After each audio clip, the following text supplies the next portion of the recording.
Yann Saint-Pierre, le PDG de Mossecom, groupe de consultation de sécurité moderne, spécialiste des questions de défense et de contre-terrorisme.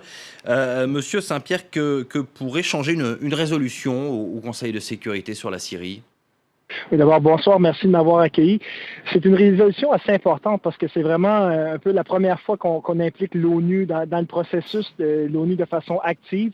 Ça pourrait permettre à peu importe l'entente qui est convenue entre les Américains, l'Arabie Saoudite, la Syrie, les Russes, d'avoir une légitimité, une portée internationale qui est reconnue.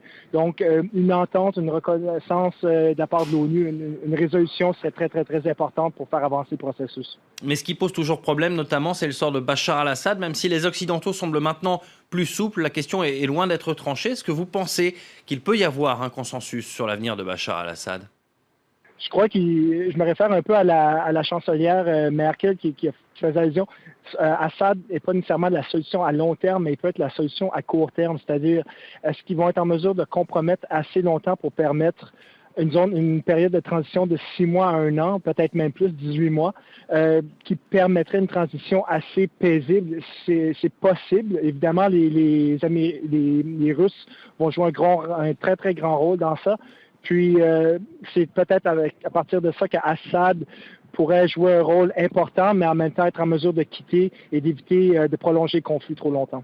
Il y a un autre défi, c'est de rassembler des pays qui ont des intérêts parfois complètement différents. Certains sont même ennemis. Comment inclure dans tout ça l'Iran ou encore l'Arabie Saoudite? Est-ce que c'est possible de trouver des intérêts communs?